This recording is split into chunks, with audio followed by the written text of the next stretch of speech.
मेरे प्यारे dear student, स्वागत है आपका आज एक नए ट्रिक के साथ, नए टॉपिक के साथ। आपको इस ट्रिक को देख करके मन में कुछ क्वेश्चन उठ रहे होंगे कि ये किस टॉपिक का ट्रिक है। तो चलिए ज़्यादा सस्पेंस ना करते हुए मैं बता दूं कि ये जो ट्रिक है ये route of administration of drugs से लिया गया टॉपिक है, जिसमें ओरल ड्रग ऑफ एडमिनिस्ट्रेशन की बात हो रही है। और आज की इस टॉपिक में हम लोग कवर करेंगे disadvantage of oral route of administration. ये टॉपिक आपके फाइनल ईयर के एग्ज़ाम में आता है और साथ ही साथ कॉम्पिटिटिव एग्ज़ाम जो गवर्नमेंट जॉब की तैयारी कर रहे हैं उसमें एमसीक्यू के रूप में पूछा जाता है। तो जैसा कि आज का ये ट्रिक आप देख रहे हैं जिसमें ये लिखा हुआ है कि अनुपमा क्यों यूं वक्त वक्त ऐसे इम्तिहान देती है, यानी कि जो सीरियल अनुपमा है उसी से थोड़ा इंस्पायर होकर के मैंने ये ट्रिक बनाया है। चूँकि मैं तो ये सीरियल नहीं देखता पर मेरी वाइफ़ ज़रूर देखती है और ऐसा लगता है कि शायद वो बहुत ही पावरफुल कैरेक्टर है। तो इसको देखते हुए मैंने ये ट्रिक बनाया है, जिसका मतलब ये हुआ कि अनुपमा क्यों यूँ वक्त वक्त ऐसे इम्तिहान देती है। यानी जब भी मैं सुनता हूँ वह कुछ ना कुछ अपने जीवन में परीक्षा दे रही होती है। तो चलिए जानते हैं इस ट्रिक को कि कैसे ये रिलेट करेगा आपके disadvantage of oral route of administration से। तो चलिए सबसे पहला पॉइंट है इसका एन यू, जिसमें अनु आ जा रहा है यानी अनुपमा।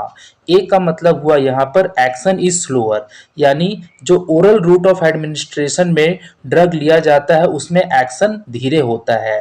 उसके बाद बात आती है वर्ड नंबर टू यानी लेटर नंबर टू की, जिसका मतलब है एन। एन का मतलब होता है यहाँ पर नॉट फॉर इमरजेंसी, यानी अगर ओरल रूट ऑफ एडमिनिस्ट्रेशन में जो ड्रग्स दी जाती है वो इमरजेंसी के लिए नहीं होती है। अगर कोई व्यक्ति इमरजेंसी में क्या हालत में है तो उसे हम ओरल रूट के रूप में ड्रग्स नहीं दे सकते, दवा नहीं दे सकते। उसके बाद लेटर है यू, तीसरा नंबर लेटर है, इसका मतलब होता है अनप्लेटेबल। अनप्लेटेबल का मतलब होता है कि ये टेस्ट ठीक नहीं होता है, जिसमें खासकर बच्चे इसे नहीं ले पाते हैं। तो इसका मतलब अनप्लेटेबल होने के कारण ये इसका डिसएडवांटेज है। अब बात आ जाते हैं अनुपमा का काम खत्म हो गया। अब आते हैं उसके दूसरे वर्ड अनुपमा क्यों, यानी क्यों वर्ड। इसमें सी है और यू है। सी जो है वो 5 नंबर लेटर है और सी का मतलब यहाँ पर होता है कॉस नोसिया एंड वॉमिटिंग, यानी कि अगर आप ओरल रूट ऑफ एडमिनिस्ट्रेशन से ड्रग्स ले रहे हैं तो आपको कुछ दवाओं से उल्टी हो सकती है, इरिटेशन हो सकता है, पेट में मुड़न हो सकती है। उसके बाद लेटर नंबर जो है वो है यू, यानी कि 6 नंबर लेटर है। इसका मतलब होता है अनकोऑपरेटिव, यानी कि अगर कोई पेशेंट अनकोऑपरेटिव है, आपको कोऑपरेट नहीं कर रहा है, तो आप उसे ड्रग नहीं दे पाएंगे ओरल रूट में। तो ये इसका डिसएडवांटेज हुआ। उसके बाद अगला जो है वो फिर से यू है, यानी अनकॉन्शियस। अगर पेशेंट अपने चेतन अवस्था में नहीं है, होश में नहीं है, बेहोश है, तब आप उसे ओरल रूट ऑफ एडमिनिस्ट्रेशन से ड्रग नहीं दे सकते। तो यहाँ पर हमारे 3 शब्द खत्म हो गए ट्रिक के। पहला था अनुपमा क्यों और यू। तो अनुपमा क्यों यू। अब आते हैं वक्त के ऊपर में, अनुपमा क्यों यू वक्त। तो वक्त में है वी और वी का मतलब हुआ यहाँ पर वोमिटिंग पेशेंट, यानी अगर पेशेंट वोमिटिंग कर रहा है तो उसे आप ओरल रूट ऑफ एडमिनिस्ट्रेशन से ड्रग नहीं दे सकते। उसके बाद वी के बाद आता है ए, जो कि 8 नंबर हमारा लेटर है। इसमें लिखा हुआ है एब्जॉर्प्शन इज वेरिएबल, यानी कि जो एब्जॉर्प्शन होता है ओरल रूट ऑफ एडमिनिस्ट्रेशन में ड्रग का, यानी मुंह के द्वारा जो दवा ली जाती है वो अलग अलग पेशेंट पे अलग अलग तरीके से एब्जॉर्प्शन होता है। तो इससे हम लोग डिसएडवांटेज के रूप में देखते हैं।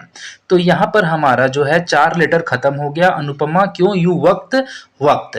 अब आ जाते हैं ऐसे पर। तो ऐसे में देखिए आ रहा है लेटर ए और ए जो है 9 नंबर लेटर है और ए का मतलब हुआ एब्जॉर्प्शन इज इरिटिक, यानी जब ये दवा हमारे शरीर के अंदर सोखी जाती है तो इससे इरिटेशन प्रोड्यूस होता है। उसके बाद बात करते हैं इम्तिहान शब्द पर। इम्तिहान में आपका लेटर आ रहा है ई, जो कि 10 नंबर हमारा लेटर है और इसका एग्जाम्पल दिया हुआ है, यानी कि ऐसे कौन से ड्रग हैं जिसे ओरल में लेने पर हमें एब्जॉर्प्शन होने पर इरिटेशन प्रोड्यूस होता है, तो उसका एग्जाम्पल है स्ट्रेप्टोमाइसिन। यानी स्ट्रेप्टोमाइसिन ऐसा ड्रग है जिसे आप ओरल रूप में लेंगे तो आपके जो गट है वहां पर इरिटेशन प्रोड्यूस होगा। उसके बाद आ जाते हैं अगले शब्द पर जो है देती, यानी डी और ई। तो डी का मतलब यहाँ पर हुआ डिस्ट्रॉय बाय डाइजेस्टिव जूस, यानी हमारे पेट के अंदर जो एसिड है, जो डाइजेस्टिव जूस है, उसके द्वारा कुछ कुछ ड्रग्स जो होते हैं वो डिस्ट्रॉय हो जाते हैं और उसका सही लाभ हमें नहीं मिल पाता है। और उसके बाद लेटर है ई जो कि 12 नंबर पे है, जो कि एग्जाम्पल है कि ऐसे कौन से ड्रग्स हैं जो कि डाइजेस्टिव जूस से डिस्ट्रॉय हो जाते हैं जब उसे ओरल रूप में लिया जाता है।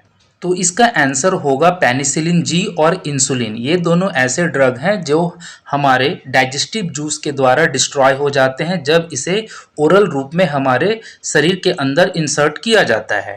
हमारा अंतिम वर्ड है जो फिर से है देती है। मैं इसे फिर से पढ़ देता हूँ। अनुपमा क्यों यूं वक्त वक्त ऐसे इम्तिहान देती है, देती है।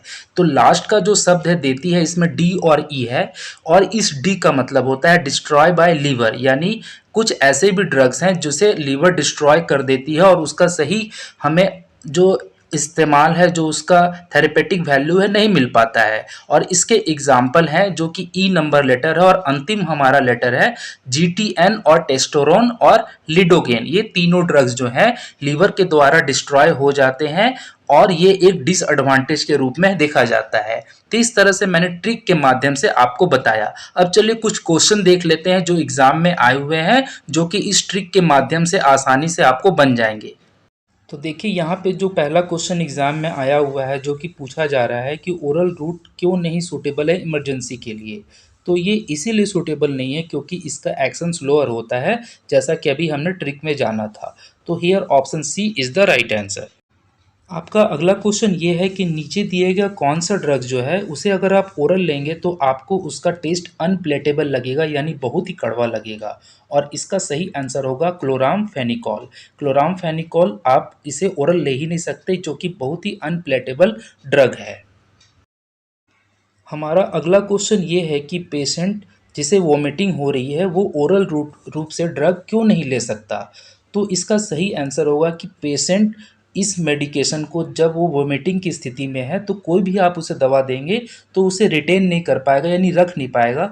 जैसे ही दवा खाएगा वो उसे फेंक देगा, उल्टी कर देगा। सो यहाँ ऑप्शन बी सही हो रहा है। Option B is the right answer. The patient can not retain the medication. यहाँ पे अगला क्वेश्चन ये पूछा गया है कि नीचे दिए गए कौन से ऑप्शन से ये साबित नहीं हो पाएगा, यानी यह उसका कारण नहीं हो सकता है कि वह पेशेंट ओरल रूप से ड्रग को नहीं ले सकता। तो इसका जो ऑप्शन फिट बैठेगा वो होगा कि ऑप्शन सी, यानी कि पेशेंट जो है उसको अगर ड्रग का स्वाद ठीक नहीं लगेगा तो वो नहीं ले सकता है। और अगर पेशेंट अपनी इच्छा को दबा ले या पेशेंट थोड़ा सा समझदार हो तो उसे दवा कड़वी है तो वो उसे ले लेगा, क्योंकि जैसे ही वो उसके जीभ से अंदर जाएगी तो गट में चल जाएगी, तब उसको प्रॉब्लम नहीं है। यानी कि ए, बी और डी जो ऑप्शन है वैसी स्थिति में तो ये oral route of drug administration नहीं हो पाएगा। सी ऑप्शन में पेशेंट दवा ले सकता है अगर वो थोड़ा सा समझदार हो, वो थोड़ा एडल्ट हो, तो वो अपने टेस्ट को कंट्रोल करके दवा ले सकता है। तो ये एक रीज़न नहीं हो सकता है oral route of drug administration के लिए प्रॉब्लमेटिक होने के लिए। सो यहाँ ऑप्शन सी सही हो रहा है। Option C is the right answer.